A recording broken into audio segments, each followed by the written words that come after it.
안녕하세요. 예수비전 선교회 안희한 목사입니다. 몇 주 전에 황교안 전 총리와 함께 얘기하는 시간을 갖자고 연락을 받았어요. 그때 얼마나 모이냐고 했더니 한 4-5명 모인다고 그랬습니다. 그러면은 가겠다고 그랬어요. 왜냐면은 몇십 명 이렇게 모여가지고는요, 제대로 이야기를 못 나눕니다. 하고 싶은 이야기 제대로 전달하는 거 쉽지가 않거든요. 우르르 몰려가지고 뭔 얘기를 하겠어요. 그래서 그때 갔더니 아이고 웬걸 20명 이상이 모인 거예요.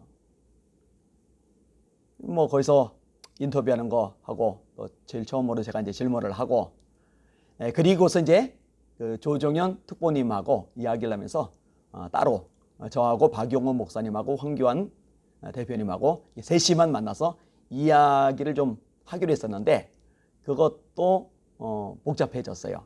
왜냐면은 여러분들이 같이 황 대표님하고 만나서 이야기를 원해가지고 한 10여 명이 모인 거예요. 저보고도 빨리 들어오라고 막 말씀을 여러 번 하시는데 제가 알았습니다. 먼저 들어가 계세요 하고 살짝 빠져서 나왔어요. 그렇게 어수선하게 복잡하게 이야기 나누고 싶은 생각이 없어요. 의미가 없습니다. 저도 시간도 아깝고요. 그러다가 통화를 한 2차례 하게 되었고 이제 오늘 따로 만나서 이야기를 나눌 수 있는 시간을 갖게 되었습니다. 아들 녀석 효빈이가 같이 만나고 싶어 해가지고 보통은 이제 부목사님이 운전해줘서 같이 가는데 오늘은 아들이 운전해줘서 아들 효빈이 저 그다음에 황 대표님 셋이서 만나서 식사하면서 다양한 이야기를 나눴습니다. 역시 조용하게 오붓하게 이야기를 나누니까 이야기거리가 되는 것 같아요. 제가 이 시간에는요 작정하고 우리 황 대표님 대통령 후보 황 후보자님의 장점들에 대해서 이야기를 하려고 합니다. 알려진 부분도 있고 잘 모르는 부분도 있을 것이라고 생각이 되어집니다. 자, 일단은요 확실한 보수죠. 확실한 보수. 사실 야권의 대선 후보자들 가운데 좀 불분명하신 분도 있어요. 진짜 보수인가? 아니면 진보인가? 우파인가? 좌파인가? 사실은 잘 모르는, 그죠? 이런 면에서 황 대표님은 확실한 보수라는 게 장점이 된다고 생각을 합니다. 법무부 장관 때 차별금지법 이게 들어온 게 보고가 되었었거든요. 그때 황 대표님이 법무부 장관으로서 이거 처리되지 않도록 막아놨어요. 역할 잘한 거죠. 그 다음에 김대중 대통령 때, 전 대통령 때 국가보안법 해설서를 출간했습니다. 여러분 김 대통령이 어떤 분입니까? 뭐 다 알잖아요, 그죠? 그분이야 국가보안법 좋아하지 않을 분이잖아요. 북한에 엄청나게 퍼줬잖아요. 그 공로로 사실 노벨 평화상 받은 거고요. 그때 지원해 준 것들이 없었다면 북한의 정권이 더 쉽게 약해졌을 텐데 안타까운 마음이 많이 있잖아요. 아무튼 그런 시절에 국가보안법 해설서를 출간한다. 이건 확실한 보수가 아니면 어려운 일입니다. 이런 거 국민들이 잘 모르는 내용이죠. 국가보안법 해설서. 지금도 이 국가보안법 없애려고 막 시도들 많이 하잖아요. 이거 없애면 간첩들이 제멋대로 활동을 할 수 있거든요. 국가보안법이 있는데도 간첩들이 멋대로 활동하는데 없어봐요. 제 세상 만나는 거죠. 비참해지는 겁니다. 아무튼 이러면서 확실한 보수이다 이겁니다. 두 번째로 용기 추진력 확실합니다. 보수죠.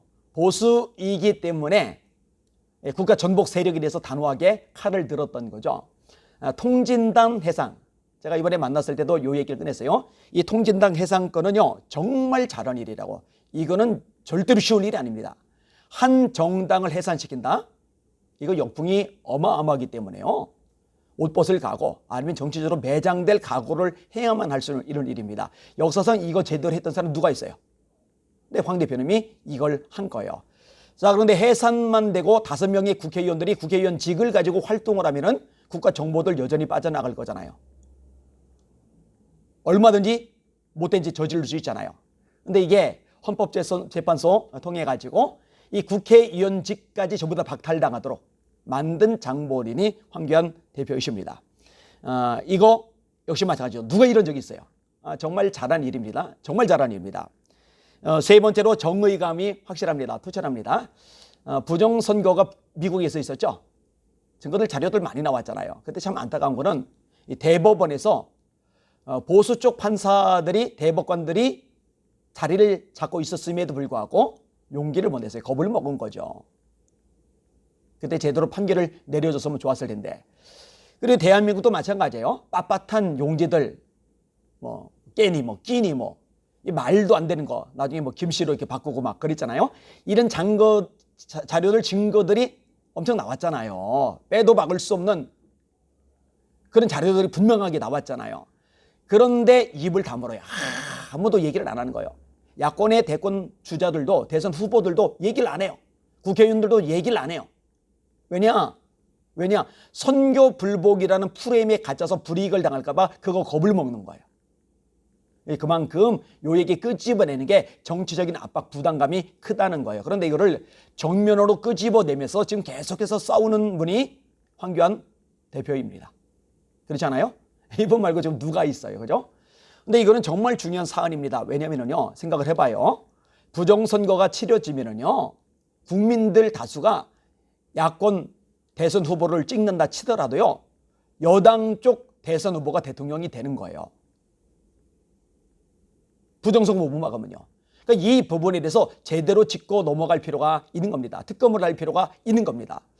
이러면서 황 대표님의 이 부정선거 알리는 이 일에 대해서 국민들이 관심을 가져야 되고 힘을 실어줘야 되고 같이 목소리를 내줄 필요가 있다고 생각을 합니다. 그 다음에 네 번째로요. 다양한 직무 경험. 이게 황 대표님의 강점입니다. 여러분 생각을 해보세요. 장관이 됐다고 해서 다 제대로 장관직 감당하는 게 아니더라고요. 김현미 같은 사람이 국토부 장관 되고 나서 부동산 정책을 수없이 만들어냈는데 만들어 날 때마다 나라가 엉망진창이 되잖아요. 부동산 값, 아파트 값이 치솟아 버리잖아요. 서민들이 집을 얻을 수 있는 기회가 날아갔죠. 사다리가 박살이 나 버렸어요. 여러분 조국 같은 사람이 법무부 장관이다. 끔찍한 일 아닙니까? 추미애 같은 사람이 법무부 장관이다. 끔찍한 일 아닙니까? 이런 일이 계속 되잖아요. 나라가 엉망진창이 되잖아요. 그러니까 검증이 된 사람이 어떤 직을 맡을 필요가 있는 겁니다. 황 대표님은 입법 쪽에 경험이 있죠. 당대표를 했으니까. 사법 쪽에 경험이 있죠. 법무부 장관이 되었었으니까. 그리고 그때 통진당을 해산했던 거죠. 역할 잘했잖아요. 그다음에 행정적인 면에서도 경험이 충분하죠. 국무총리를 지나면서 모든 부처를 조율하면서 이끌어갔던 경험이 있으니까 한 개 부처의 장관은 그 분야의 전문가지만 나머지 분야는 모르거든요. 근데 총리가 되면은요 전 분야를 다 망라할 수 있는 기회를 얻어요. 이거 좋은 장점, 강점이 될 수 있다고 생각이 되어집니다. 그다음에 마지막으로 기독교인으로서의 정체성, 예수 믿는 사람들에게는 이 부분도 중요합니다. 이 방송을 듣는 분들 중에 예수 믿지 않는 분들도 있을 거예요. 그럼 앞에 부분들만 참조하시고 예수 믿는 분들은 이 부분도 참조하셔야 됩니다. 제가 어젯밤에 설교하면서도 그 얘기했어요. 난 장로 안 믿는다. 장로라고 했는데 엉터리 많다. 진짜 개차반 많다. 난 장로 안 믿는다. 교인들 대놓고 얘기했어요. 그 앞에 우리 장로님들도 많이 와 계시는데 다 얘기를 했어요. 안 믿는다. 왜냐? 장로 국회의원인데, 장로 장관인데, 장로 총리인데, 장로 대통령인데 장로가 아닌 거예요. 실제로는요. 표에만, 인기에만, 자기 자리에만 관심 있는 거예요. 엉터리인 거죠. 근데 적어도 황교안 대표님은 그 정도는 아니다. 소신이 있게 신앙을 지켜나갈 수 있는 그런 자세가 되어 있다. 이렇게 판단이 되어집니다. 기도할 줄 아는 분이고요. 교회에서 말씀, 성경 공부 인도도 많이 하고 있더라고요. 그리고 하나님 앞에 금식하며 매달리며 씨름하면서 이렇게 몸부림치는 모습도 신뢰감을 줍니다. 뭐 사람인지라 100% 완전하진 않아요. 100% 믿을 수는 없을 거예요. 그럼에도 불구하고 다른 어중이 떠중이 장로들하고는 다를 것이다. 이렇게 생각이 되어집니다. 저는 이분이 꼭 대통령이 된다. 이걸 말하는 건 아니에요. 그리고 나중에 야권 후보자들 중에 한 사람으로 표가 많이 몰아지면은 그분으로 야권 단일화해야 됩니다. 이거는 명백한 사실입니다. 만약에 그때 야권 단일 안 하고 따로 후보자로 나온다. 그다음에 그 사람을 지지한다 그러면은 그 후보자도 지지자들도 진짜 나라 이 대한민국의 역적이 될 겁니다. 오늘 황 대표님하고 얘기 나누면서도 그 얘기를 했어요. 만약에 정권 교체 못 이루고 다음번에도 또다시 뭐 이재명이든 이낙연이든 지금 여권 주자들이 대통령이 된다면은 대한민국은 끝장이다. 대한민국은 박살난다. 완전히 박살난다. 홍 대표님도 제대로 보고 있어요. 지금 대한민국 60% 정도는 사회주의화 됐다. 공산주의화 됐다. 그죠? 이미 그렇게 됐죠. 수많은 법들이 그렇게 만들어졌잖아요. 이런 부분들 명심하고 반드시 정권 되찾도록, 교체되도록 여러분이 기도하시고 싸워주시기를 주님의 이름으로 부탁을 드립니다. 부정선거 관련해서 한 가지만 더 얘기할게요. 이 부분이 드러나면 조일이 뭐냐? 180석 의석 자체가 무효가 되는 거예요. 그러면은 그 180석 엄청난 의석수를 가지고 만들어냈던 수많은 법안들이 있죠. 그 법안들도 원천 무효가 되는 거예요. 교회를 지금 박살내고 있는 교회 폐쇄 법안, 다른 말로 감염법 예방 법안, 이거 무효가 되는 거예요. 민주유공자 예우에 관한 법, 이거 무효가 되는 거예요. 4.3 특별법 1조 3천억인가 지원한다고 그러죠. 이거 무효가 되는 거예요. 사립학교법 개정안, 기독교 학교에도 엉뚱한 인간들을 교육감이 교사로 임명할 수 있는 이 어처구니 없는 일, 이것도 무효가 될 수가 있는 거예요. 뭐 그거 말고도 3,100개가 넘는 법안들이 만들어졌잖아요. 세상에 어느 나라에서 이렇게 법들 붕어빵 찍어냅니까? 이 악법들을요. 지금 문재인 정권 더불어민주당 외에는요 이런 짓거리 할 데가 없어요. 독재 정권 때도 이런 일은 없었거든요. 근데 이 모든 법안들 3,100여 개 이 모든 법안들을 전부 다 무효화 시킬 수가 있어요.